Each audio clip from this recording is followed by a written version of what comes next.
Hello everyone, my name is Gaurav. Welcome to the WS cube tech. WS cube tech में आप सभी का स्वागत है। जैसे कि आप सभी को पता है, हमारी ऑटोकैड की सीरीज स्टार्ट हो चुकी है और इस ऑटोकैड की सीरीज के अंदर हम यहाँ पर ऑटोकैड के जो इंटरनल इंटरफेरेंस है, जो हम यहाँ पर इंटरफेरेंस देखते हैं, उसके अंदर सबकी जो बार्स होती है, इन सभी बार के बारे में वन बाय वन यहाँ पर डिस्कस करते हुए चल रहे हैं। इस डिस्कस करते हुए आज हम यहाँ पर डिस्कस करने वाले हैं स्टेटस बार को, कि स्टेटस बार क्या होती है और इसके अंदर कौन कौन से आइकन्स देखने को मिलते हैं और वो किस तरह से यहाँ पर यूज करते हैं, उन सभी के बारे में वन बाय वन देखना। देखिए, स्टेटस बार जो होती है आपके लिए बहुत ही इंपॉर्टेंट बार होती है। इसके अंदर क्या होता है, बहुत सारे आइकन्स होते हैं जो आपके क्या कहते हैं, जो भी आप ड्राइंग बनाते हैं तो ड्राइंग के अंदर बहुत ज्यादा हेल्पफुल होता है। देखते हैं यहाँ पर कौन कौन से होते हैं। तो देखिए, स्टेटस बार जो होती है, सबसे नीचे जो आपके पास ऑटोकैड का जो इंटरफेरेंस दिखता है, उसके अंदर जो सबसे नीचे वाली जो बार होती है उसे आप स्टेटस बार कहते हैं, या फिर देखिए काफी लोग यहाँ पर इसे बॉटम बार भी कहते हैं। तो देखिए, बॉटम बार और स्टेटस बार में कंफ्यूज होने की जरूरत नहीं है, दोनों चीजें सेम है यहाँ पर। लेकिन यहाँ पे जो आइकन्स है वो सबसे ज्यादा इंपॉर्टेंट है कि वो क्या आइकन्स है, वो किस तरह से वर्क करते हैं, और जो हमारी ऑटोकैड के अंदर जो भी हम ड्राइंग बनाएंगे तो वो उसके अंदर किस तरह से हेल्पफुल है। देखा जाए तो यहाँ पर ये जितने भी आइकन्स है एक तरीके से आपके पास हेल्पिंग के लिए काम आते हैं। यहाँ पर जैसे आप कोई ड्राइंग बना रहे हैं, ड्राइंग बनाते वक्त आपको चाहिए परपेंडिकुलर लाइन चाहिए या फिर आपको चाहिए पैरेलल लाइन, तो यहाँ पर ये आपके लिए बहुत ही ज्यादा हेल्पफुल होने वाले हैं। तो देखिए, यहाँ पर कौन कौन से आइकन्स है उन सभी के बारे में वन बाय वन डिस्कस करते हैं, और प्लस इसके साथ साथ यहाँ पर देखते हैं कि आइकन का यहाँ पर रोल क्या है। तो देखिए, बात करें यहाँ पर तो नॉर्मली जो सबसे ज्यादा यूज होने वाले जो आइकन्स है, मैं उनके बारे में बात करना चाहूंगा। यहाँ पर तो सबसे ज्यादा यूज होने वाला है वो ग्रिड एंड डिस्प्ले होने वाला है। उसके बाद बात करें तो ड्राफ्टिंग सेटिंग डायलॉग बॉक्स होने वाला है। उसके बाद ग्रिड एंड स्नैप्स होने वाला है। ऑर्थो मोड आपके लिए बहुत ज्यादा इंपॉर्टेंट होने वाला है। देखेंगे ऑर्थो मोड होता क्या है, बहुत ही ज्यादा यूज करने वाले हम इसको। पोलर ट्रैकिंग यूज होने वाला है। आइसोमेट्रिक ड्राफ्टिंग यूज होने वाला है। आइसोमेट्रिक जब स्ट्रक्चर्स बनाएंगे तब हमें आइसोमेट्रिक ड्राफ्टिंग को भी देखना पड़ेगा कि आइसोमेट्रिक ड्राफ्टिंग क्या होती है। बात करें यहाँ पर एनोटेशन बटन देखने को मिलता है। वर्क स्पेस स्विचिंग देखने को मिलता है। बात करें वर्क स्पेस स्विचिंग का, तो वर्क स्पेस स्विचिंग हम टाइटल्स बार के अंदर भी देखते हुए आए हैं कि वर्क स्पेस स्विचिंग क्या होता है। बात करें यहाँ पर आइसोलेटेड ऑब्जेक्ट मिलता है, फिर उसके बाद क्लियर स्क्रीन मिलती है और उसके बाद कस्टमाइजेशन मिलता है। कस्टमाइजेशन बहुत ही ज्यादा इंपॉर्टेंट चीज है, क्योंकि कस्टमाइजेशन से क्या कर सकते हैं, आपके पास जितने भी आइकन्स मिलते हैं आपको स्टेटस बार के अंदर, वो सारे के सारे आइकन्स आपको यहाँ पर देखने को मिल जाते हैं। फिर उसके अपने अनुसार आप कस्टमाइज कर सकते हैं। आपको जो जरूरत है वो रखिए, जो जरूरत नहीं है आप उसे हटा दीजिए। क्लियर हो गया होगा यहाँ पर। अब चलते हैं ऑटोकैड में और ऑटोकैड के थ्रू समझते हैं कि यहाँ पर जो स्टेटस बार हमें दिखती है वो किस तरह से दिखती है और कौन कौन से आइकन्स हमें देखने को मिलता है। तो चलते हैं ऑटोकैड के अंदर। तो देखिए, यहाँ पर हम ऑटोकैड के अंदर आ चुके हैं। ऑटोकैड के अंदर आने के बाद देखिए, आपके पास जो सबसे नीचे बार दिख रही है, ये आपके पास क्या जाती है, स्टेटस बार। अब जरा इसके अंदर आइकन्स की बात करना चाहूंगा। यहाँ पर इस स्टेटस बार के बारे में बात करना चाहूं तो यहाँ पर मैंने अभी सारे आइकन्स को इनेबल कर दिया है कस्टमाइजेशन के अंदर जाके। फिर इसके बारे में वन बाय वन देखेंगे कि किस तरह से यहाँ पर हमें जो जरूरत है हम किस चीजों को रख सकते हैं, किसकी जरूरत नहीं है उसको यहाँ पर हटा सकते हैं। तो देखेंगे यहाँ पर, तो देखिए सबसे पहले मैं बात करना चाहूंगा यहाँ पर। तो देखिए, आपको सबसे नीचे टॉप में यहाँ पे जो बार दिख रही है, इसे हम बोलते हैं स्टेटस बार, या काफी लोग इसे बॉटम बार भी कहते हैं। बॉटम बार का क्या यूज है, इसके अंदर कौन कौन से आइकन्स देखने को मिलते हैं, इन सभी के बारे में वन बाय वन डिस्कस करने वाले हैं। तो देखिए, सबसे पहले मैं बात करना चाहूंगा यहाँ पर। तो सबसे पहले हमने यहाँ पर डिस्कस किया है ग्रिड एंड डिस्प्ले को। ग्रिड एंड डिस्प्ले बहुत ही इंपॉर्टेंट चीज है, जिसके थ्रू आप यहाँ पर ऑटोकैड में जो भी वर्क करते हैं वो आपके लिए यहाँ पर ग्रिड एंड डिस्प्ले के ऊपर ही होने वाला है। तो बेसिकली बात करें ग्रिड एंड डिस्प्ले के अंदर, तो देखिए ऑटोकैड की जो आपके पास वर्किंग स्पेस होती है, यस वर्क स्पेस होता है, वहां पर आपके पास ग्रिड नजर आती है। उस ग्रिड को यदि आप यहाँ पर इनेबल और डिसेबल करना चाहते हैं तो यहाँ पर F7 की का यूज कर सकते हैं। तो चलते हैं ऑटोकैड के अंदर और ऑटोकैड के थ्रू समझते हैं कि ग्रिड को यहाँ पर किस तरह से इनेबल एंड डिसेबल किया जा सकता है। तो देखिए, ये हमारे पास क्या है, वर्किंग स्पेस है, जहां पर हम प्रॉपर्ली वर्क करते हैं। यहाँ पर ऑटोकैड के अंदर वर्क करते हैं, तो वर्क करते वक्त अभी आपको यहाँ पर दिख रहा होगा कि ग्रिड के रूप में बना हुआ है। बात करें तो ये एक छोटा सा आपको इस तरह से लिख रहा होगा कि हमारे पास ग्राफ पेपर है। यस, क्योंकि हमारे पास यहाँ इस कॉर्नर के अंदर, लेफ्ट कॉर्नर के अंदर आपको दिख रहा है यूसीएस सिस्टम, उसके अकॉर्डिंग ये क्या दिख रहा है, ग्राफ पेपर है। लेकिन यदि आप चाहते हैं कि यहाँ पे ये जो वर्क पेपर है, इसके ऊपर वर्क पेपर पे आपको ये ग्रिड नहीं दिखना चाहिए, तो आप यहाँ पर ग्रिड के ऊपर क्लिक कर सकते हैं। इसकी बात करना चाहूँ यहाँ पर, तो देखिए आपके पास क्या है, डिस्प्ले ड्राइंग ग्रिड नजर आ रहा होगा यहाँ पर। इसको इनेबल और डिसेबल करने का जो शॉर्टकट कमांड है वो यहाँ पर F7 है। F7 को प्रेस करके आप इसे इनेबल और डिसेबल दोनों कर सकते हैं यहाँ पर। तो जैसे ही मैं यहाँ पर F7 प्रेस करूंगा तो देखिए ग्रिड डिस्प्ले हो, ग्रिड डिसेबल हो गई है, और जैसे ही मैं यहाँ पर F7 वापस प्रेस करूंगा तो ग्रिड वापस क्या हो चुकी है, इनेबल हो चुकी है। तो बेसिकली बात की जाए, देखिए जब आप यहाँ पर ड्राइंग बनाते हैं तो काफी ड्राइंग ऐसी होगी जब आपको यहाँ पर ग्रिड की जरूरत पड़ेगी, काफी ड्राइंग ऐसी होगी जहां पर आपको ग्रिड की जरूरत नहीं पड़ेगी। तो यहाँ पर ग्रिड को डिस्प्ले और यहाँ पर हाइड दोनों किया जा सकता है F7 प्रेस की। तो यहाँ पर आप समझ चुके होंगे कि ग्रिड को किस तरह से लाया जा सकता है और किस तरह से यहाँ से हटाया जा सकता है। अब जरा बात करते हैं, यहाँ पे देखो ग्रिड एंड डिस्प्ले की बात हो चुकी है, तो जस्ट इसके पास में हमारे पास यहाँ पर स्नैप मोड दिखता है। यहाँ पर देखिए स्नैप मोड किस तरह से वर्क करता है, इसके बारे में मैं यहाँ समझाना चाहूंगा यहाँ पर। तो देखिए आपके पास यहाँ पर ग्रिड है, यस, आप चाहते हैं कि आपका जो माउस पॉइंटर है वो ग्रिड टू ग्रिड फॉलो करना चाहिए, तो यहाँ पर आप स्नैप मोड को यहाँ पर ऑन कर सकते हैं। बेसिकली बात की जाए यहाँ पर स्नैप मोड के ऑन करने की, तो स्नैप मोड को ऑन करने का यहाँ पर प्रेस है F9। जैसे यहाँ पर F9 प्रेस करेंगे तो स्नैप मोड आपका पास ऑन हो जाएगा। ऐसे ही आप यहाँ पर F9 प्रेस करेंगे तो स्नैप मोड डिसेबल हो जाएगा। देखिए यहाँ पर सबसे इंपॉर्टेंट चीज जो यहाँ बताना चाहूंगा कि यदि आप स्टेटस बार के अंदर किसी भी आइकन्स को इनेबल करते हैं तो इनेबल करते वक्त आपके पास जो आइकन्स होता है वो ब्लू कलर का नजर आने लग जाता है। जैसे कि यहाँ पर देखिए, अभी आप यहाँ पर देखिए, यहाँ पर ग्रिड एंड डिस्प्ले ऑन है तो यहाँ पे ब्लू कलर का दिख रहा है। जैसे ही मैं इसको प्रेस करूंगा, डिसेबल करूंगा, तो यहाँ पर आपके पास क्या हो रहा है, ब्लू कलर का आइकन यहाँ पर चला जा चुका है। आई होप सो क्लियर हो चुका होगा यहाँ पर। अब जरा बात करते हैं ग्रिड एंड स्नैप मोड की। तो देखिए यहाँ पर मैंने स्नैप मोड को ऑन कर रखा है, लेकिन एक बार मैं स्नैप मोड को यहाँ पर रिमूव करके फिर मैं आपको समझाऊंगा कि स्नैप मोड रिमूव करने के बाद क्या होता है और स्नैप मोड को इनेबल करने के बाद क्या होता है। या तो अभी हमारे पास स्नैप मोड डिसेबल है और मैंने यहाँ पर जो आपके पास वर्किंग स्पेस है इसको थोड़ा जूम कर दिया है, क्योंकि इसको समझने के लिए बहुत ही अच्छी तरीके से समझेंगे कि यहाँ पर स्नैप मोड किस तरह से वर्क करता है। ठीक है, तो यहाँ पे मैंने इसको जूम किया ताकि इसको आपको फायदा मिल सके। अब मैं लाइन कमांड को यूज करूंगा। लाइन कमांड किस तरह से यूज करना है वो हम हमारे आगे आने वाले सारे वीडियो लेक्चर्स के अंदर देखेंगे। अब देखते रहिएगा। मैं सिंपल सी ड्रॉइंग बनाने जा रहा हूँ। ठीक है, यहाँ पे मैं एक छोटा सा ट्राइंगल बनाऊंगा जिससे आप बहुत ही अच्छे ढंग से समझ आएंगे कि यहाँ पे जो हम यहाँ पर स्नैप मोड यूज करते हैं वो क्या करते हैं। तो देखिए अभी मैंने एक ट्रायंगल बनाया है। अब मैं क्या करूंगा, यहाँ से स्नैप मोड को ऑन करूंगा। स्नैप मोड को ऑन करके अभी मैंने किसको फॉलो किया है, ग्रिड को, स्नैप को फॉलो कर रहा हूं। अब जरा बात करते हैं यहाँ पर, जैसे ही यहाँ पर लाइन कमांड को यूज करूंगा तो लाइन कमांड को यूज करते ही यस, तो देखते हैं लाइन कमांड को यूज करते ही देखिए मैं जो ड्राइंग बनाने जा रहा हूँ वो ड्राइंग थोड़ी सी अजीब सी बन रही है। यस, बात करेंगे यहाँ पर अजीब सी बनने का मतलब क्या है, जरा देखिए यहाँ पर। तो देखिए यहाँ पर देखिए स्नैप मोड को इनेबल करते ही मेरा जो यहाँ पर माउस पॉइंटर है या फिर बात करें क्रॉस ओवर है वो आपके पास क्या करता है, ग्रिड टू ग्रिड फॉलो करने लग जाता है। ग्रिड टू ग्रिड फॉलो करने का मतलब क्या है, जरा देखिए यहाँ पर। तो देखिए यहाँ पर देखिए इस ग्रिड पॉइंट से डायरेक्ट इस ग्रिड पॉइंट पे जा रहा है। इसके बीच में कहीं पे भी प्रेस करने की कोशिश कर रहा हूं तो ये प्रेस नहीं हो पा रहा है। यदि आप इसे फिजिकली ही आप यहाँ पर देखना चाहते हैं तो आप अपने लैपटॉप स्क्रीन पे जाइएगा, यहाँ पर स्नैप मोड को ऑन करिएगा, तब आपको यहाँ पर पता चल जाएगा कि आपका जो यहाँ पर माउस पॉइंटर है, ये आपका जो माउस पॉइंटर है या फिर क्रॉस ओवर है वो आपके पास केवल ग्रिड टू ग्रिड फॉलो कर रहा है, इसके बीच में फॉलो नहीं कर रहा है। लेकिन जैसे मैं यहाँ पर स्नैप मोड को रिमूव कर देता हूँ और उसके बाद मैं लाइन कमांड को यूज करता हूँ, यस बेसिकली बात की जाए यहाँ पर, उसके बाद मैं लाइन कमांड को यूज करता हूँ, तो आप देखेंगे कि यहाँ पर आपके पास कहीं पे भी रैंडमली मैं इसकी ड्राइंग को ड्रॉ कर पा रहा हूँ। बट यहाँ पर बात की जाए स्नैप मोड को ऑन करने के बाद, तो देखिए स्नैप मोड को ऑन करने के बाद आप देख पाएंगे कि यहाँ पर जो मेरा कमांड है वो केवल लाइन टू लाइन को फॉलो कर रहा है। अब यहाँ पर पर्टिकुलर बात की जाए तो लाइन कमांड के ऊपर ही नहीं वर्क करता, ये जितने भी कमांड्स है जैसे कॉल लाइन कमांड है, सर्कल कमांड है, सबके ऊपर वर्क करता है। बट यहाँ पर बात करनी जाए तो सिंपल सा आप क्या करते हैं, ग्रिड टू ग्रिड फॉलो करता है। यहाँ पर ग्रिड के अलावा और कहीं नहीं चला जाता। जैसे मैं यहाँ पर बीच में कहीं जाना चाहूंगा तो बीच में नहीं जा सकता, क्योंकि यहाँ पर मैंने क्या कर रखा है, स्नैप मोड को ऑन कर रखा है और स्नैप मोड आपको ये बताता है कि आप इसे केवल ग्रिड टू ग्रिड ही फॉलो कर सकते हैं। आई होप सो यहाँ पर क्लियर हो चुका होगा यहाँ पर। अब जरा बात करते हैं यहाँ पर, इसको डिसेबल कर देते हैं। नेक्स्ट यहाँ पर बात करूंगा सबसे पहले यहाँ पर। अब देखिए यहाँ पर वन बाय वन सभी चीजों को डिस्कस करते हुए चलते हैं। तो सबसे पहले यहाँ पर देखिए हमारे जो आइकन्स है उसके अंदर है कोऑर्डिनेट सिस्टम, ड्राइंग कोऑर्डिनेट्स लिखे हुए यहाँ पर। ड्राइंग कोऑर्डिनेट्स को यहाँ पर ऑन करने का सिस्टम है, कंट्रोल एल भी कर सकते हैं आप यहाँ पर, या फिर आप बात करें यहाँ पर सिंपल सा आप यहाँ पर वर्किंग कीजिए, वर्किंग से भी आपका ड्राइंग कोऑर्डिनेट मिल जाए।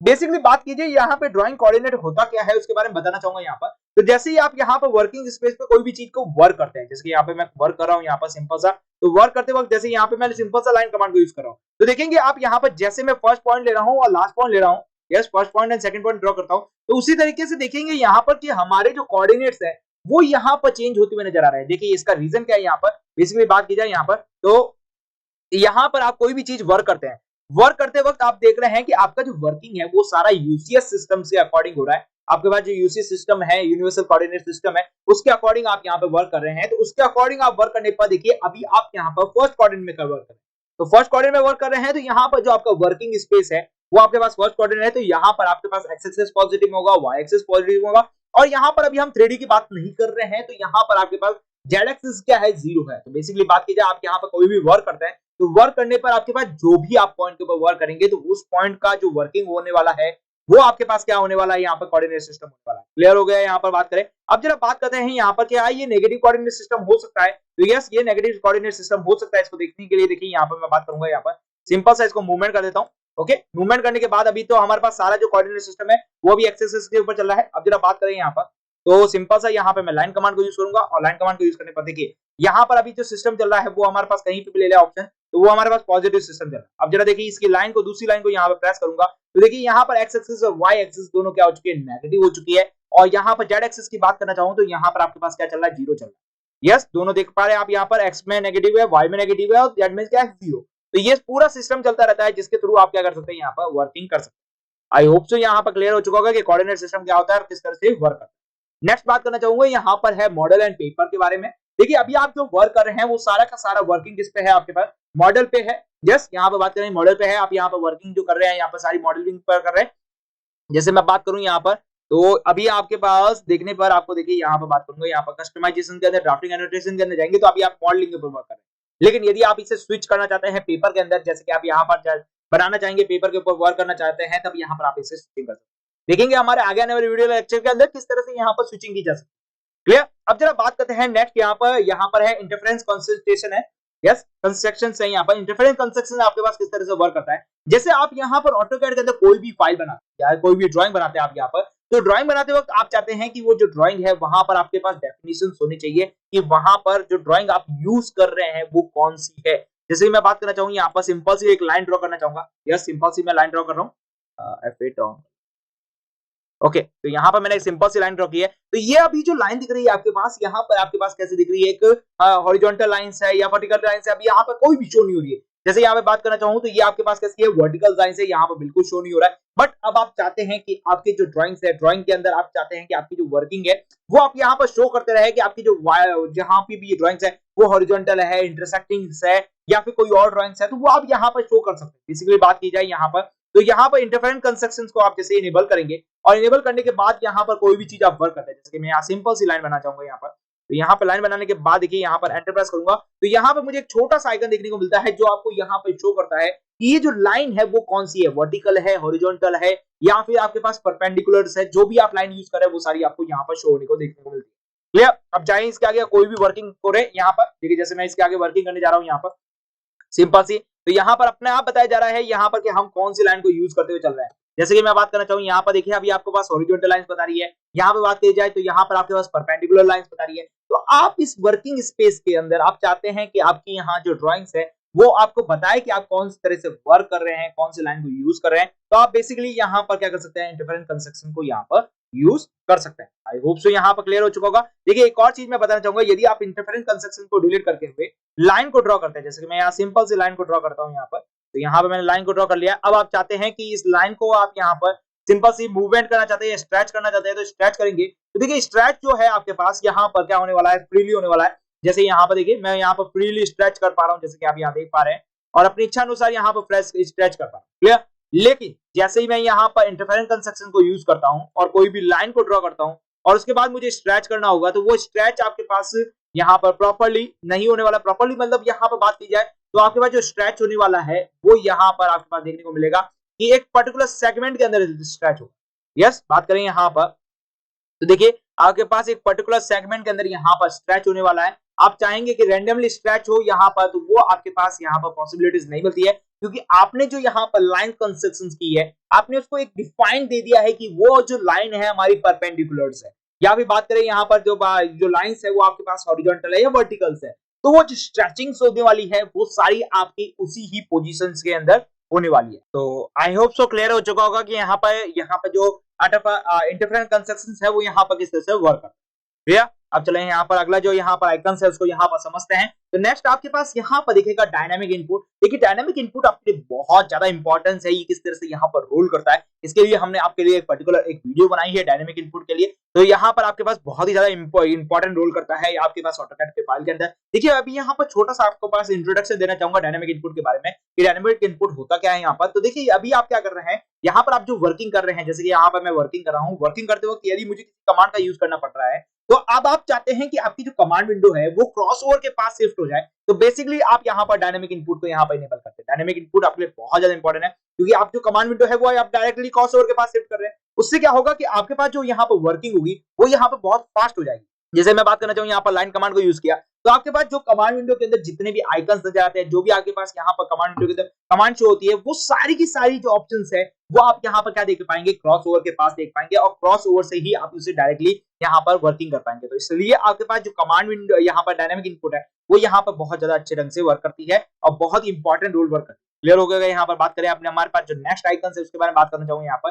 तो नेक्स्ट आइकन है यहाँ पर ऑर्थो मोड। देखिए ऑर्थो मोड के बाद बात की जाए तो ये इसका जो शॉर्टकट कमांड है वो यहाँ पर F8 है। यस, इसको यहाँ पर याद कर लीजिएगा क्योंकि ऑर्थो मोड का जो शॉर्टकट कमांड है F8 है और ऑर्थो मोड आपके लिए बहुत ज्यादा इंपॉर्टेंट रोल करने वाला है। देखिए ऑर्थो मोड की बात करना चाहूँ यहाँ पर, तो जैसे यहाँ पर सिंपल सा मैं आपको लाइन डायग्राम के थ्रू ही समझाऊंगा। यहाँ पर देखिए यहाँ पर लाइन के थ्रू समझाऊं तो यहाँ पर देखिए आपकी जो लाइन है वो आप यहाँ पर क्या कर रहे हैं, फ्रीली यहाँ पर मूवमेंट कर रहे हैं और फ्रीली आप यहाँ पर बना रहे हैं, कोई भी ड्राइंग बनाना चाहते हैं लाइन कमांड के थ्रू, तो यहाँ पर क्या कर रहे हैं, फ्रीली बना रहे हैं। लेकिन अब आप चाहते हैं कि आपका जो माउस पॉइंटर्स है, यहाँ पर माउस पॉइंटर का जो वर्किंग है वो आपके पास एग्जैक्टली 90 डिग्री या फिर बात करूं यहाँ पर 180 डिग्री, यहाँ पे 270 डिग्री या 360 डिग्री इसी एंगल पे वर्क करना चाहिए, अदर कोई एंगल पे वर्क नहीं करना चाहिए। तो बेसिकली आप ऑर्थो मोड का यूज कर सकते हैं। देखिए ऑर्थो मोड का यहाँ पर सिंपली फॉर्म में बताना चाहूंगा यहाँ पर, तो ये परपेंडिकुलर मोड के अंदर काम करता है। यस, यहाँ पर ये जो वर्किंग होती है इसकी, ये परपेंडिकुलर मोड के अंदर काम करता है। इसका शॉर्टकट कमांड क्या है, 8 है।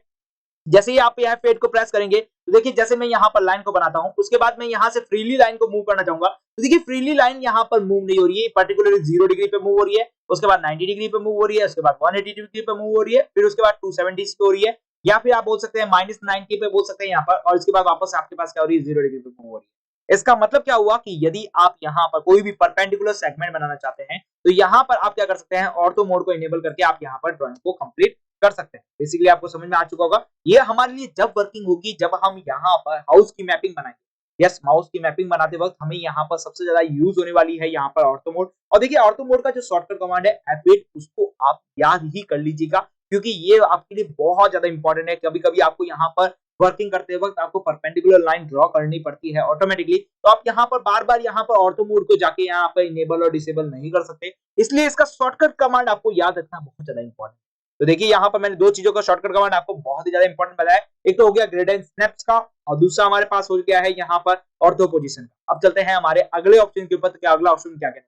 तो अगला ऑप्शन है आपके पास यहाँ पर पोलर ट्रैकिंग है। पोलर ट्रैकिंग का जो शॉर्टकट कमांड है F10 है। यदि आप इसे इनेबल करते हैं तो यहाँ पर आपके पास क्या मिलता है उसके बारे में बात करूँ यहाँ पर। तो जैसे आप इसे इनेबल करेंगे आप इसके पास देख पाएंगे कि यहाँ पर आप यहाँ पर देख पा रहे हैं कि यहाँ पर बहुत सारे आइकन्स मिल रहे हैं। यस, उसके अंदर बात करना चाहूँ यहाँ पर, तो यहाँ पर मैं 30 डिग्री, 60 डिग्री और 90 डिग्री, 120 डिग्री को इनेबल करूँ। इसके पीछे का रीजन क्या है उसको जरा समझते हैं यहाँ पर। तो देखिए यहाँ पर सिंपल सा लाइन कमांड को यूज करता हूँ और लाइन कमांड को यूज करने के बाद अब जरा देखिए यहाँ पर बात करूँ तो पोलर ट्रैकिंग आपकी ड्रॉइंग के अंदर बहुत ज्यादा हेल्पफुल करता है। जब आप यहाँ पर कोई भी लाइन बनाते हैं या फिर कोई भी आप यहाँ पर ड्रॉ कर रहे हैं ड्रॉइंग, वो एक पर्टिकुलर एंगल के साथ आप ड्राइंग करना चाहते हैं तो यहाँ पर पोलर ट्रैकिंग का यूज कर सकते हैं। देखिए बेसिकली बात करें तो अभी यहाँ पर 0 डिग्री पे शो हो रही है, उसके बाद आप जैसे इसको मूव करेंगे तो देखिए 30 डिग्री पे शो हो रही है, उसके बाद बात करें तो आपके पास 60 पे शो हो रही है, उसके बाद बात करें तो आपके पास 90, उसके बाद देखिए 120, उसके बाद बात करूंगा यहाँ पर तो 150, 180, उसके बाद आप चलते रहेंगे। तो अब यहाँ पर आपके पास क्या हो रही है, ड्राइंग के अंदर जो लाइन हो रही है वो एक पर्टिकुलर एंगल के साथ यहाँ पर शो हो रही है। अब आप यहाँ पर कोई भी ड्राइंग बनाते हैं, माना कि आप यहाँ पर ड्राइंग बना रहे हैं और ड्राइंग बनाते वक्त आप चाहते हैं कि आपका जो एंगल्स है वो आपके पास एक रेफरेंस लाइन के रूप में मिलता रहे।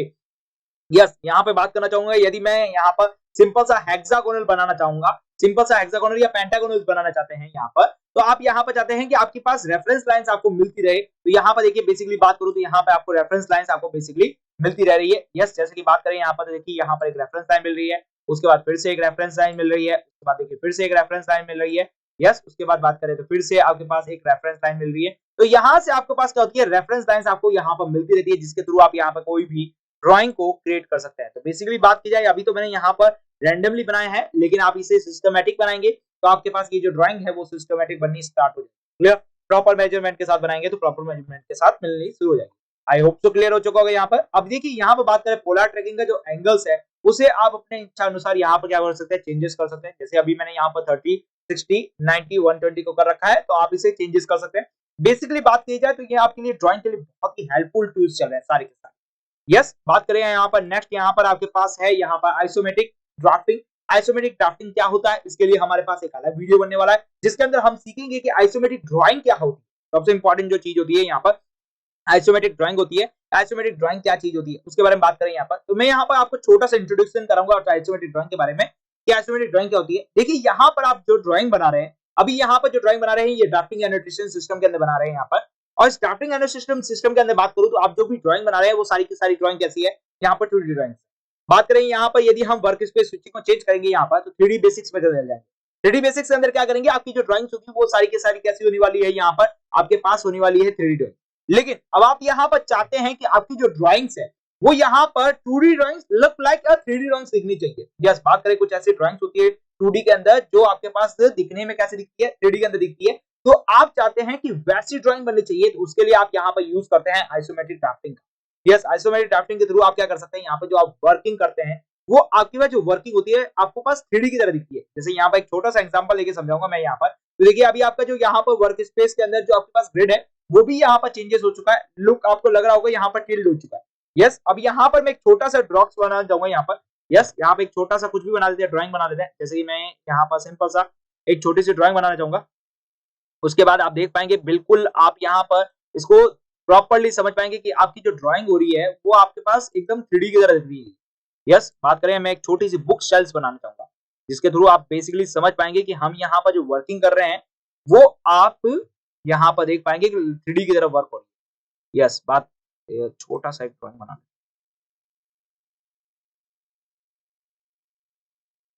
ओके, देखिए यदि मैं बात करूं यहाँ पर तो देखिए ये अभी मैं इसको यहाँ पर डिसेबल कर लेता हूँ। ये मैंने डिसेबल कर लिया है। अब यहाँ पर ये जो बुक सेल्स दिख रही है, अब वो बुक सेल्स आपको कैसे दिख रही है, 3D दिख रही है। जैसे कि यहाँ पर बात की जाए तो ऐसा लग रहा है ये ओपन बुक्स है। यस, यदि आप यहाँ पर यदि लाइन कमांड के थ्रू इसको बनाना चाहेंगे तो लाइन कमांड के थ्रू आप इसे सिस्टमेटिक तरीके से नहीं बना पाएंगे। यस, बात करूं यहाँ पर तो लाइन कमांड के थ्रू आप इसे सिस्टमेटिक नहीं बना पाएंगे। हम एनोटेशन के हम यहाँ पर आइसोमेट्रिक ड्राइंग के अंदर ऐसी बहुत सारी ड्राइंग्स देखेंगे जिसके थ्रू आप यहाँ पर क्या करेंगे, सिंपल लाइन डायग्राम का यूज करेंगे तो उसको बनाने में डिफिकल्टी है। लेकिन यदि आप यहाँ ड्राफ्टिंग एनोटेशन का यूज करते हैं, यस बात करूं यहाँ पर इसका यूज करते हैं, आइसोमेट्रिक ड्राफ्टिंग का यूज करते हैं, तो आइसोमेट्रिक ड्राफ्टिंग के अंदर आप यहाँ पर ये जो ड्राइंग बना पाएंगे लुक लाइक 3D में अंदर बना पाएंगे। आई होप सो यहाँ पर क्लियर हो चुका होगा कि यहाँ पर जो वर्किंग होती है आइसोमेट्रिक ड्राफ्टिंग की वो किस तरह से होती है। अब चले हमारे अगले आइकन्स के ऊपर। तो मैं अगला आइकन्स आपको समझाना चाहूंगा। यहाँ पर है आपके पास स्नैप्स रेफरेंस लाइन। देखिए स्नैप रेफरेंस लाइन क्या होती है, किस तरह से वर्क करती है, इसके बारे में मैं समझाना चाहूंगा। तो एक छोटा सा यहाँ पर डायग्राम ले लेते हैं, उसके थ्रू समझते हैं। यहाँ पर देखिए यदि मैं यहाँ पर एक रेक्टेंगल क्रिएट करना चाहता हूँ, क्लियर, तो यहाँ पर मैंने क्या किया, एक लाइन ली है। उसके बाद मैं यहाँ पर लाइन लेने के बाद ओके, यहाँ पर लाइन लेने के बाद अब मैं यहाँ पर क्या कर रहा है, अभी मेरे पास पोलर ट्रैकिंग चल रही है, इस पोलर ट्रैकिंग को भी बंद कर, तो पोलर ट्रैकिंग को मैंने बंद कर दिया है। अब यहाँ पर सिंपल सा मैं ऑर्थो मोड को ऑन कर देता हूँ। सिंपल सा ऑर्थो मोड को ऑन किया और यहाँ से मैंने क्या किया है 10 सेंटीमीटर या जो भी आपके पास लेना चाहिए वो 10 की आपने क्या कर ली, एक लाइन ड्रॉ कर ली। ओके, अब जरा बात करते हैं यहाँ पर 10 की लाइन ड्रॉ करने के बाद यहाँ पर मैं कर देता हूँ 5 की लाइन को ड्रॉ। ओके, अब यहाँ पर देखिए मैं फिर से जो लाइन की लेंथ है वो यहाँ पर बेसिकली भूल चुका हूँ। यस, बेसिकली हमने याद तो किया है कि 10 है 5 है, बट यहाँ पर आप वर्किंग करते वक्त आप चाहते हैं कि आपकी जो लाइन है वो यहाँ पर भूल जाते हैं कभी कभी। तो आप यहाँ पर बेसिकली यहाँ पर जो आपके पास यहाँ पर ये जो स्नैप है यहाँ पर, यस यहाँ पे स्नैप रेफरेंस लाइंस का यहाँ पर यूज कर सकते हैं।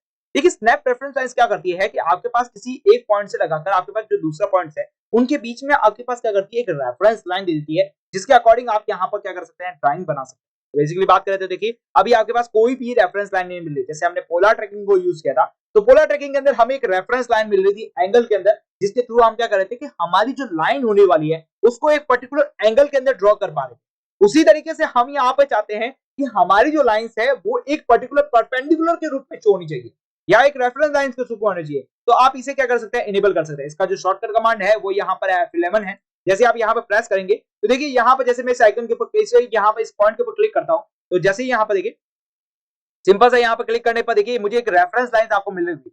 यस, जैसे मैं इसको यहाँ पर लेके गया और उसके बाद यहाँ पर जब अपनी ओरिजिनल लाइन पे आ रहा हूँ, जैसे देखिए यहाँ पर मैंने इसको लेके गया, उसके बाद मैं यहाँ पर अपनी ओरिजिनल लाइन पे आ रहा हूँ तो यहाँ पर मुझे एक छोटी सी ग्रीन कलर की लाइन नजर आ रही है जो मुझे बता रही है कि यहाँ पर आपके पास रेफरेंस पॉइंट है। उसके अकॉर्डिंग आप यहाँ पर वर्किंग करेंगे तो आपका यहाँ पर जो वर्क होने वाला है वो एकदम सिंपल सा हो, यहाँ पर एकदम करेक्ट होगा। क्लियर, अब यहाँ पर बात करें तो देखिए यहाँ पर मैं सिंपल सा एक और रेफरेंस लाइन बनाना चाहूंगा। जैसे यहाँ पर एक छोटी सी एक ड्रॉ कर लेता हूँ, उसके बाद यहाँ पर भी एक ड्रॉ कर लेता हूँ। अब देखिए मुझे यहाँ से एक रेफरेंस लाइन चाहिए तो मैं यहाँ से देखिए एक रेफरेंस लाइन को पर्टिकुलरली आप देख पाएंगे कि ग्रीन कलर की रेफरेंस लाइन आपको यहाँ पर शो होती हुई नजर आ रही है। यस, बात करें यहाँ पर देखिए ग्रीन कलर की शो होती हुई नजर आ रही है, फिर आप इसे क्लिक कर दीजिए, आपके पास रेफरेंस लाइन आपको यहाँ पर मिलती रहेगी। क्लियर हो गया है। यहाँ पर बेसिकली बात करें तो ये आपके पास क्या होती है, आपके पास जो ड्राइंग बनाते हैं उसके अंदर रेफरेंस लाइन का काम करते हैं। आई होप सो क्लियर हो चुका होगा यहाँ पर। तो इसको अभी हम डिसेबल कर लेते हैं क्योंकि हमारे जो अगले आइकन है उनको हम यहाँ पर समझते हुए चलेंगे। नेक्स्ट बात करूं यहाँ पर, तो यहाँ पर है snap cursor 2D reference point. देखिए ये आपके लिए बहुत ही ज्यादा इंपॉर्टेंट होने वाला है। यहाँ पर जितने भी आइकन्स है आप प्लीज इसे सारे के सारे को इनेबल कर दीजिए, क्योंकि जब आप यहाँ पर वर्किंग करेंगे, कोई भी आप डायग्राम को वर्क करते हैं, चाहे आप हाउस की मैपिंग कर रहे हैं, चाहे आप रोड की मैपिंग कर रहे हैं, चाहे आप मैकेनिकल के ड्राइंग्स बना रहे हैं या इलेक्ट्रिकल की ड्राइंग्स बना रहे हैं, ये आपके लिए बहुत ज्यादा इंपॉर्टेंट है। क्या है ये, किस तरह से वर्क करता है, उसके बारे में बात करें तो देखिए इसको इनेबल और डिसेबल करने का जो शॉर्टकट कमांड है वो यहाँ पर है F3। जैसे आप यहाँ पर F3 प्रेस करेंगे तो यहाँ पर जो स्नैप्स है वो यहाँ पर ऑन हो जाएगा। यस, बात करूंगी सिंपल सा F3 ऑन करेंगे, F3 डिसेबल करेंगे तो यहाँ पर सिंपल सा F3 को ऑन और डिसेबल करा जा सकता है। अब जरा बात करते हैं इसके अंदर क्या क्या फायदे हैं और तो क्यों यूज करना चाहिए। तो इसके पास हमारे पास एक एरो दिख रहा है, इसको ओपन करते हैं तो यहाँ पर हमें बहुत सारे ऑप्शन देखने को मिलते हैं। बात करें यहाँ पर तो देखिए सबसे पहले and point, mid point, centre point, geometrical centres वगैरह सबको देखने को। देखिए यदि मैं इसको सारे को एक बार अभी क्या कर रहा हूँ, डिसेबल कर रहा हूँ, क्योंकि मैंने यहाँ पर वर्किंग के लिए सारे को इनेबल कर रखा है। तो यहाँ पर बात करें तो अभी मैं इसको सिंपल सा डिसेबल करने के बाद अब देखिए यहाँ पर क्या मुझे फायदा नहीं होने वाला है और इसको इनेबल करने पर क्या फायदा होगा उसके बारे में बात करूं तो सिंपल से देखिए यहाँ पर मैं एक छोटी सी लाइन बना रहा हूँ। यस, यहाँ पे मैंने क्या किया, ऑर्थो मोड को ऑन करते हुए मैंने यहाँ पर एक लाइन को ड्रॉ कर लिया और उसके बाद एंटर प्रेस कर लिया। अब मैं एक छोटी सी लाइन और ड्रॉ करूंगा इसके ऊपर ही। तो देखिए यहाँ पर जहां कहीं भी मैं इस लाइन को ऊपर क्लिक करता हूँ, यदि जान के भी इसके ऊपर लाइन के ऊपर लेके जा रहा हूँ, तो यहाँ पे मुझे कहीं पे भी शो नहीं हो रहा है कि इसका मिड पॉइंट कहाँ है, सेंटर पॉइंट कहाँ है, ज्योमेट्रिकल पॉइंट्स कहाँ है, या फिर मैं बात करना चाहूंगा आपका इसका सेंटर कहाँ है, कुछ भी नहीं शो हो रहा है, ना मिड पॉइंट, ना इसका एंड पॉइंट, ना ज्योमेट्रिकल पॉइंट। लेकिन अब आप चाहते हैं कि यहाँ पर ऑटोमेटिकली हमारा जो ऑटोकैड है वो यहाँ पर आपको समझाता रहे, यहाँ पे बताता रहे कि यहाँ पे इसका मिड पॉइंट है, यहाँ पे इसका सेंटर पॉइंट है, यहाँ पे इसका जियोमेट्रिकल पॉइंट्स है। तो आप यहाँ पर क्या कर सकते हैं, स्नैप कर्सर 2D को यहाँ पर ऑन कर सकते हैं। जैसे यहाँ पर आप इसे इनेबल करेंगे, जैसे देखिए मैं यहाँ पर इसको जैसे यहाँ पर इनेबल करूंगा तो यहाँ पर इनेबल करने पर मुझे इस तरह का डायलॉग बॉक्स नजर आएगा। ओके, यहाँ पर आप चाहते हैं कि आपको एंड पॉइंट शो होना चाहिए, एंड पॉइंट शो हो जाएगा, mid point, centre point, geometrical points, node show होने चाहिए। लेकिन नोड क्या होते हैं उसके बारे में हम समझेंगे बेसिकली जब हम यहाँ पर डिवाइड कमांड के बारे में सीखेंगे। ओके, तो बात करें यहाँ पर कोऑर्डिनेट शो होना चाहिए, इंटरसेक्टिंग पॉइंट शो होना चाहिए, एक्सटेंशन लाइन शो होनी चाहिए, इंटरसेक्टिंग, परपेंडिकुलर, टेंजेंट। तो यहाँ पर बहुत सारे आइकन्स आपको देखने को मिलते हैं। आप इसे ओके कर दीजिए, ओके हो गया, यहाँ पर इनेबल हो चुका है, या फिर आप जाके यहाँ से भी आप कैसे इनेबल कर सकते हैं। अब देखी जाए, बात करा जाए यहाँ पर वापस मैं वर्किंग करूंगा तो देखिए यहाँ पर एक छोटा सा ग्रीन कलर का चेक बॉक्स नजर आ रहा है जो हमें यहाँ पे शो करता हुआ नजर आ रहा है कि ये इसका क्या है, एंड पॉइंट। यस, अब जरा मैं थोड़ा सा और आगे चलता हूँ इसके अंदर तो देखिए यहाँ पर आपके पास बीच में एक ट्रायंगल कलर का शो हो रहा है जो कि आपके पास बता रहा है आपके पास यहाँ मिड पॉइंट है। नेक्स्ट बात करना चाहूंगा, यहाँ पे थोड़ा सा और आगे बढ़ते हैं तो यहाँ पे आपके पास फिर से शो हो रहा है एंड पॉइंट। लेकिन जैसे मैं यहाँ पर इसको डिसेबल कर देता हूँ तो यहाँ पर मुझे कोई भी चीज कहीं पे भी शो होती हुई नजर नहीं आ रही। जैसे यहाँ पर लेके जा रहा हूँ तो मुझे शो नहीं हो रहा है। बेसिकली बात करें तो ये आपके लिए किस तरह से इंपॉर्टेंट है आप कुछ समझ चुके होंगे अब तक कि यदि आप चाहते हैं कि आपके पास यहाँ पर कोई भी ड्राइंग बनाए और उस ड्राइंग के अंदर आपको यहाँ पर पर्टिकुलरली पता चलता रहे कि आप यहाँ पर कौन कौन सी चीजों को किस तरह से यूज कर रहे हैं, तो यहाँ पर आप क्या कर सकते हैं, स्नैप यहाँ पर जो कर्सर 2D है इसको यहाँ पर इनेबल कर सकते हैं और यहाँ पर सारे के सारे आइकन्स को यहाँ पर click. I hope so clear हो चुका होगा। यहाँ पर अब चलते हैं हमारे अगले ऑप्शन के बारे में कि अगला ऑप्शन यहाँ पर क्या है उसके बारे में डिस्कस करें। तो अगला ऑप्शन है यहाँ पर line width. Yes, line width के बारे में बात करें तो देखिए अभी ये जो हमारे पास ऑटोकैड के अंदर जो लाइन चल रही है वो यहाँ पे बेसिकली बात करना चाहूंगी, एक सिंपल सी लाइन चल रही है जिसकी थिकनेस भी हमारे पास बहुत कम है। यहाँ पर बाय लेयर 0.0 चल रही है अभी ये बात करें यहाँ पर। लेकिन अब आप यहाँ पर जो ड्राइंग बनाना चाहते हैं उस ड्राइंग की जो लाइन की लेंथ है वो यहाँ पर थिकनेस थोड़ी सी ज्यादा रखना चाहते हैं। तो बेसिकली बात करना चाहूँ, देखिए यहाँ पर आपके पास लाइन प्रॉपर्टीज नजर आई है, इसके बारे में समझेंगे कि लाइन प्रॉपर्टीज क्या होती है, किस तरह से यहाँ पर वर्क करता है। देखिए लाइन प्रॉपर्टीज के अंदर जाएंगे तो लाइन प्रॉपर्टीज के अंदर सबसे पहले आप इसे कलर को सेट कर सकते हैं। यस, जैसे कि यहाँ पर येलो सेट कर दिया मैंने। यहाँ पर बात करें तो लाइन लेयर्स दिख रही है यहाँ पर। अब आप चाहते हैं कि यहाँ पर जो लाइन की लेंथ है, आपके पास जो लाइन की विड्थ है उसे आप यहाँ पर इंक्रीज करना चाहते हैं। तो बेसिकली मैं बात करना चाहूँ यहाँ पर 0.9 कर लिए। यहाँ पर आप यहाँ पर लाइन की टाइप को चेंज कर सकते हैं। तो बेसिकली यहाँ पर आपने क्या किया, 0.9 की लाइन क्यों की है। अब यहाँ पर मैं बेसिकली लाइन को ड्रॉ करता हूँ तो लाइन को ड्रॉ करने पर अभी आपको यहाँ पर ये जो लाइन की थिकनेस है, जैसे मैं यहाँ पे जूम करके भी बताऊंगा आपको, तो यहाँ पर जो लाइन की थिकनेस है वो यहाँ पे मुझे शो होती हुई नहीं आ रही है। बेसिकली जो नॉर्मल है वही शो हो रही है। लेकिन अब आप चाहते हैं कि आपकी ड्राइंग के अंदर वो आपको शो हो तो आप बेसिकली क्या कर सकते हैं, यहाँ पर ये लाइन विड्थ है इसके बाद जैसे आप इनेबल करेंगे तो यहाँ पे देखिए आपकी जो थिकनेस है वो ऑटोमेटिकली क्या हो गई है, चेंज हो चुकी है। तो अब आप चाहते हैं कि लाइन की थिकनेस शो हो तो आप इसे इनेबल कर सकते हैं, और आप चाहते हैं कि इसको शो नहीं होना चाहिए तो आप इसे डिसेबल कर सकते हैं। बेसिकली आप समझ चुके होंगे कि यहाँ पर लाइन की थिकनेस को शो करना और नहीं करने के लिए आप यहाँ पर लाइन विड्थ को इनेबल कर सकते हैं। क्लियर हो गया यहाँ पर। ओके, अब चले हमारे अगले ऑप्शन के ऊपर कि अगला ऑप्शन क्या है, लेकिन उससे पहले हम इसको थोड़ा सा रीसेट कर लेते हैं। ओके, बाय लेयर कर देते हैं, बाय लेयर। ओके, अब जरा नेक्स्ट ऑप्शन है यहाँ पर हमारे पास ट्रांसपेरेंसी। ओके, ट्रांसपेरेंसी क्या होने वाली है इसके बारे में मैं आपको समझाऊं। तो जब हम यहाँ पर हैचिंग टूल्स के बारे में डिस्कस करेंगे तब हम यहाँ पर ट्रांसपेरेंसी को बहुत अच्छे ढंग से डिस्कस करने वाले हैं। देखिए ट्रांसपेरेंसी की बात करी जाए, यहाँ पर ट्रांसपेरेंसी क्या होती है, तो अब बेसिकली बात की जाए, आप यहाँ पर कोई भी एक ड्राइंग बनाना चाहते हैं, वो ड्राइंग की आप यहाँ पर चाहते हैं कि जो ट्रांसपेरेंसी आपको यहाँ पर थोड़ी हल्की दिखे, मतलब आपकी जो ड्राइंग्स है वो यहाँ पर थोड़ी सी हल्की हल्की दिखनी शुरू हो जाए। अगर केवल वो जो वाइड कलर होता है, जैसे कि मैं बात करना चाहूँ सिंपल सा यहाँ पर लाइन कमांड का यूज कर रहा हूँ और लाइन कमांड को यूज करते हुए यहाँ पर लाइन की लेंथ को बना रहा हूँ, तो अभी जो लाइन है आपके पास वो यहाँ पर थोड़ी सी यहाँ पर डार्क दिख रही है, लेकिन अब आप चाहते हैं कि इसकी थोड़ी सी ट्रांसपेरेंसी दिखनी चाहिए, मतलब थोड़ा हल्का हल्का शो होना चाहिए, यहाँ पर इसकी थिकनेस को यहाँ पर जो इसकी देखने की जो विजिबिलिटी है वो थोड़ी स्लो कम होनी चाहिए, तो यहाँ पर आप ट्रांसपेरेंसी का यूज कर सकते हैं। देखिए ट्रांसपेरेंसी का यूज कब करेंगे, जब हम यहाँ पर हैचिंग टूल्स के बारे में डिस्कस करेंगे, तब हम यहाँ पर ट्रांसपेरेंसी को बहुत अच्छे ढंग से फिर से समझने वाले हैं। क्लियर?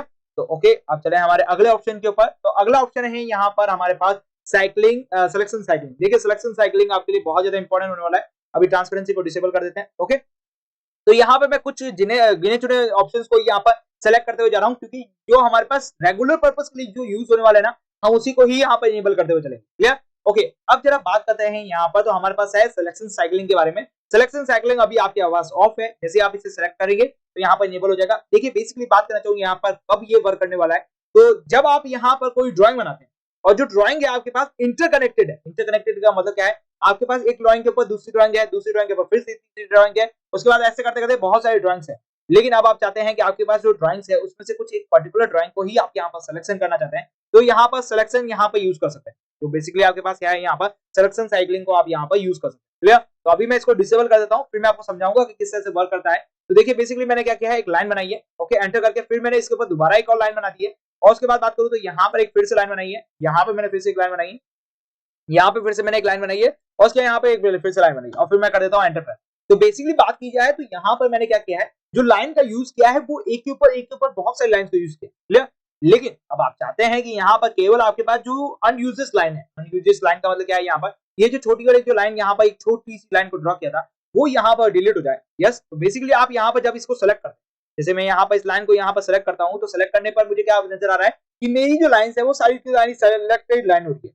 लेकिन अब आप चाहते हैं कि यहाँ पर आपके पास जो लाइन आपने यूज की है वो आपके पास यहाँ पर शो हो कि कौन कौन सी लाइनों को आपने यूज किया है, कौन कौन से सेक्शंस को यहाँ पर यूज किया है, वो आपके पास यहाँ पर शो हो, तो यहाँ पर बेसिकली सिलेक्शन साइक्लिंग को आप यहाँ पर यूज कर सकते हैं। सिलेक्शन साइक्लिंग को जैसे आप यहाँ पर यूज करेंगे और जैसे ही आप यहाँ पर क्लिक करेंगे तो यहाँ पर ऑटोमेटिकली आपको यहाँ पर बताएगा कि आपके पास इस सेगमेंट के अंदर दो लाइन को यूज किया। अब आप यहाँ पे कौन सी लाइन को चूज करना चाहते हैं वो आप यहाँ सेलेक्ट कर सकते हैं। जैसे यहाँ पे मैं छोटी वाली लाइन को सिलेक्ट करूंगा तो छोटी वाली लाइन दिखाएगी, बड़ी वाली लाइन को सिलेक्ट कर रहा हूं तो बेसिकली बड़ी वाली लाइन शो करेगी।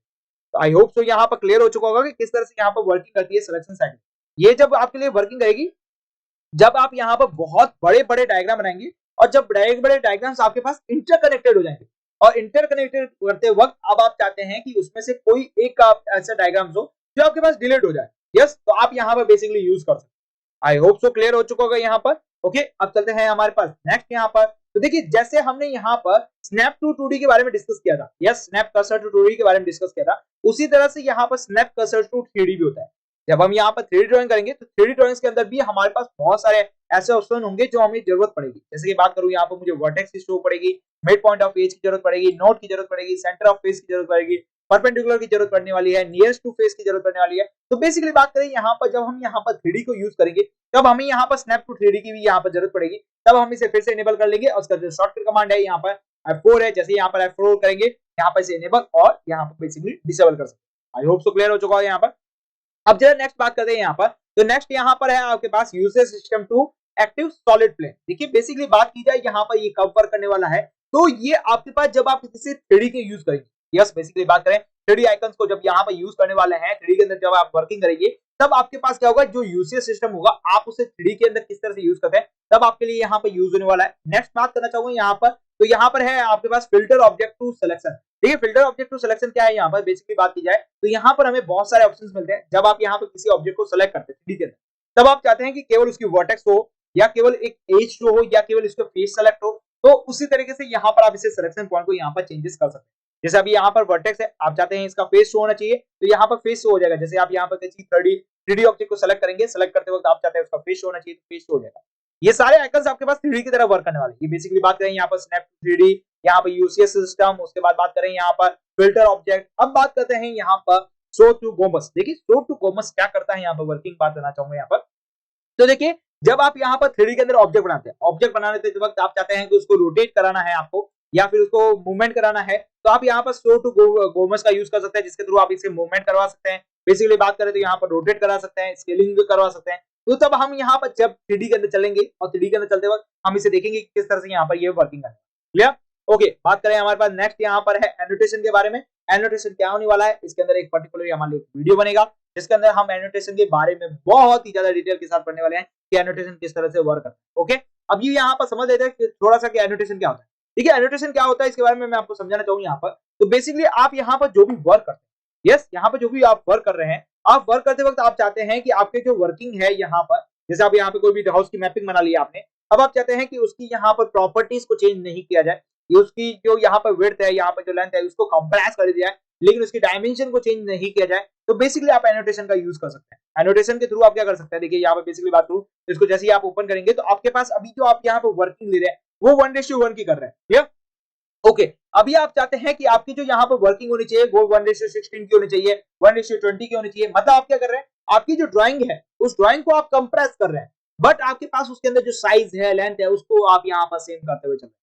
आई होप सो यहाँ पे क्लियर हो चुका होगा एनोटेशन के बारे में। नेक्स्ट यहाँ पे बात करेंगे तो यहाँ पर है आपके पास वर्क स्पेस स्विचिंग। देखिए वर्क स्पेस स्विचिंग को हम यहाँ पर टाइटल बार के अंदर भी देख चुके हैं कि वर्क स्पेस स्विचिंग क्या होती है। यहाँ से आप क्या कर सकते हैं, वर्क स्पेस स्विच कर सकते हैं।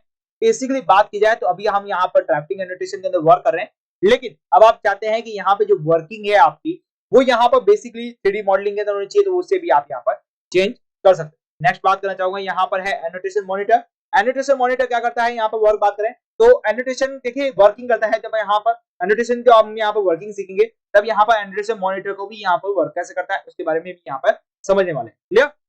ओके, उसके बाद हम आगे चलते हैं यहाँ पर। तो यहाँ पर है हमारे पास ड्राइंग यूनिट। ड्राइंग यूनिट क्या होती है, देखिए यहाँ पर आप कोई भी ड्राइंग बनाते हैं तो ड्राइंग बनाते वक्त सबसे जो इंपॉर्टेंट चीज होती है वो हमारी होती है ड्राइंग यूनिट।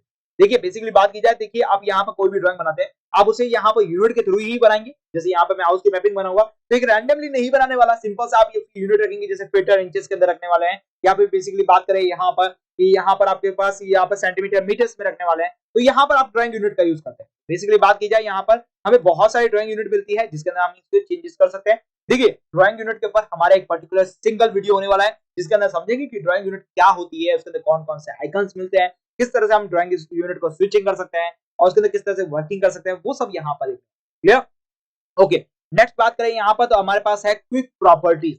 देखिए क्विक प्रॉपर्टीज भी बहुत ज्यादा इंपॉर्टेंट एक रोल करती है आपके पास जब आप यहाँ ड्राइंग बनाते हैं। देखिए किस तरह से वर्क करती है उसके बारे में मैं समझाना चाहूंगा यहाँ पर। तो अभी देखिए आप यहाँ पर क्या कर रहे हैं, लाइन बनाई है आपने, ड्रॉ की है। ओके, अब आप चाहते हैं कि ये जो लाइन बनाई है इसकी जो प्रॉपर्टीज है वो आपके पास यहाँ शो होनी चाहिए। तो जब आप इसे सेलेक्ट करते हैं, सेलेक्ट करने पर आपके पास यहाँ पर कोई भी इस लाइन की प्रॉपर्टीज को यहाँ पर शो नहीं कर पा, लेकिन अब आप चाहते हैं कि इसके लाइन के अंदर जो आपकी यूज की गई है, जो भी लाइंस आपने यूज की है, अब आप चाहते हैं कि उसकी प्रॉपर्टीज को शो होना चाहिए। बेसिकली बात करें कुछ प्रॉपर्टीज को शो होना चाहिए, तो यहाँ पर आप क्या कर सकते हैं, क्रूड प्रॉपर्टीज को यहाँ पर यूज कर सकते हैं। जैसे आप यहाँ पे क्रूड प्रॉपर्टीज को यूज करेंगे, देखिए यहाँ पे एक डायलॉग बॉक्स नजर आ रहा है जिसे आप यहाँ पर ड्राइंग के ऊपर भी ला सकते हैं। जैसे मैं यहाँ पे इसके ऊपर जैसे क्लिक करूंगा तो यहाँ पे मुझे प्रॉपर्टीज के अंदर एक डायलॉग बॉक्स नजर आ रहा है जो आपको यहाँ पर शो कर रहा है कि आपके पास लाइन कौन सी है, लाइन का मतलब आपने जो कमांड यूज किया है वो कमांड कौन सा है। जैसे यहाँ पे मैंने लाइन को यूज किया तो लाइन यूज किया है। उसके बाद बात करें यहाँ पे कलर कौन सा है, यहाँ पर बात करें लेयर कौन सी है। देखिए लेयर के बारे में पर्टिकुलर वीडियो का जब हम समझेंगे लेयर क्या होती है, लाइन टाइप कौन सी है, लाइन की लेंथ कितनी है। उसके बाद बात करें यहाँ पर देखिए विड्थ को भी यूज करेंगे, जब विड्थ के बारे में समझेंगे तो विड्थ के अंदर भी देखेंगे।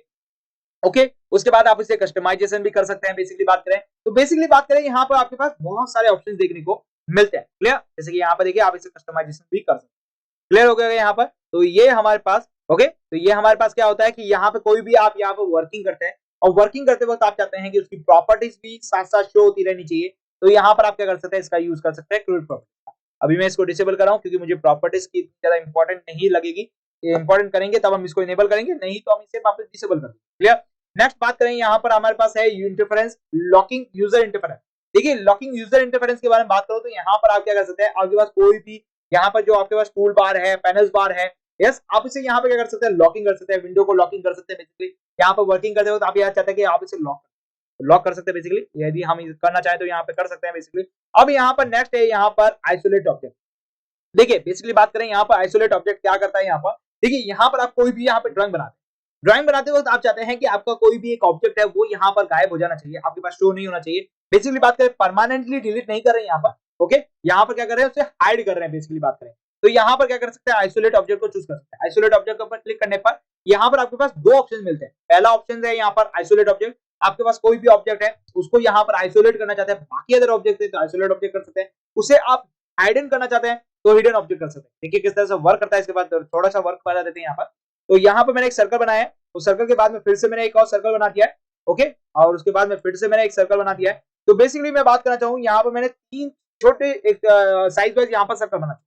अब मैं चाहता हूं यहाँ पर कि बेसिकली बात करें तो यहाँ पर मुझे एक ऑब्जेक्ट को यहाँ पर क्या करना है, आइसोलेट करना है। सिंपल सा एक ऑब्जेक्ट को ऊपर ही आइसोलेट करना है। तो बेसिकली मैं क्या करूंगा, आइसोलेट ऑब्जेक्ट पर क्लिक करूंगा। आइसोलेट ऑब्जेक्ट पर क्लिक करने के बाद मुझे जो भी ऑब्जेक्ट है उसको मुझे सिलेक्शन करना है। सिलेक्शन करने के बाद मुझे एंटर प्रेस करना है। तो बाकी जो ऑब्जेक्ट है वो सारे हाइड हो चुके हैं और बेसिकली आपके पास जो ऑब्जेक्ट है वही आपके पास स्टोर होता है।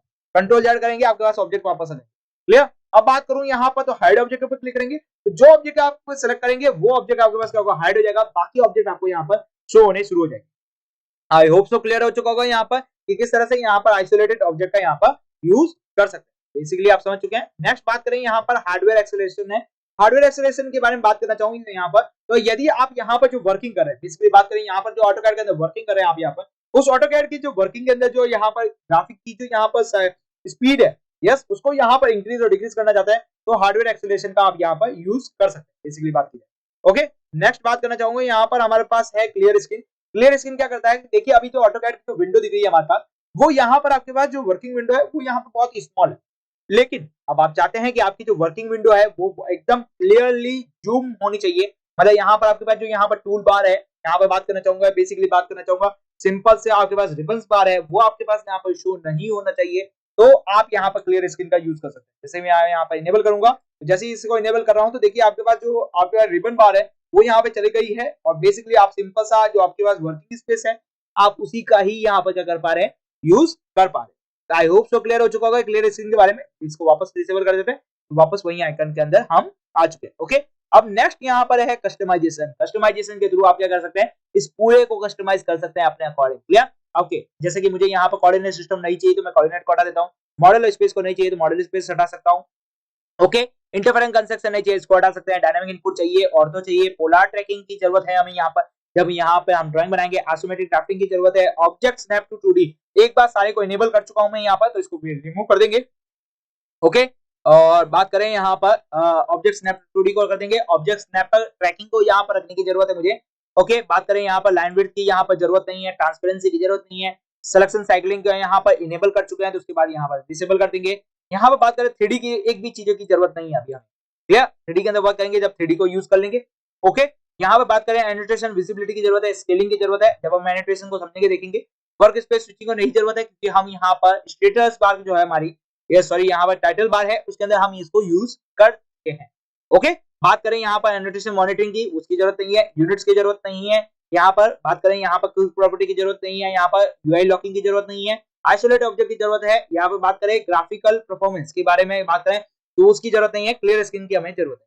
तो यहाँ पर अपने अकॉर्डिंग यहाँ पर कस्टमाइज कर सकते हैं। और ये जो आपके पास जो स्टेटस बार थी पहले यहाँ पर क्या थी, पूरी तरह से फुल थी, लेकिन अब यहाँ पर क्या है, बहुत छोटी नजर आ रही है आपके पास। यस, यहाँ पर जो गिने चुने चुनिंदा ऑप्शंस है वही आपके पास यहाँ पर क्या हो रहे हैं, शो हो रहे हैं। आई होप सो क्लियर हो चुका होगा। एक बहुत ही लार्ज वीडियो बन चुका है लेकिन बहुत इंफॉर्मेटिव वीडियो बन चुका है जिसके अंदर आप क्या कर रहे हैं, स्टेटस बार के जितने भी आइकन्स हैं उनको हम यहाँ पर समझ चुके हैं। क्लियर लग रहा होगा आपके पास बहुत लार्ज है लेकिन ये एक बहुत इंफॉर्मेटिव वीडियो है। ओके, बात करें यहाँ पर पीपीटी के अंदर तो बेसिकली बात करें सबसे पहले हमने ग्रेड एंड डिस्प्ले को देखा, ग्रेड एंड स्नैपिंग को देखा यहाँ पर। उसके बाद देखिए ऑर्थो मोड को देखा, इसको इनेबल और डिसेबल करने का तरीका क्या है। F8 है, पोलर ट्रैकिंग देखा हमने, आइसोमेट्रिक ड्राफ्टिंग देखा, वर्क स्पेस स्विचिंग देखा, आइसोलेट ऑब्जेक्ट देखा और फिर उसके बाद में सबसे लास्ट हमने क्लियर स्क्रीन को भी यहाँ पे देखा है। क्लियर, ये जो सबसे इंपॉर्टेंट जो चीज होने वाली है, यहाँ पर जो सबसे ज्यादा यूज होने वाला आइकन्स है उन सभी के बारे में यहाँ पर बताया जा रहा है आपको। क्लियर, ओके, तो आपको समझ में आ चुका होगा यहाँ पर स्टेटस बार क्या है, इसके अंदर कौन कौन से आइकन्स यूज होते हैं, किस तरह से यहाँ पर जो आइकन्स है वो हमारी ड्राइंग के लिए किस तरह से हेल्पफुल है, किस तरह से उनको वर्किंग पोजीशंस में लाया जाता है और वर्किंग पोजीशन में लाने के बाद हमारे पास किस तरह से ड्राइंग के अंदर सबसे ज्यादा हेल्पफुल होने वाले हैं, वो चीजें हमने देखी वन बाय वन। तो मिलते हैं हम हमारे अगले वीडियो लेक्चर के साथ, तब तक आप हमारे साथ बने रहिए। Thank you for watching this video.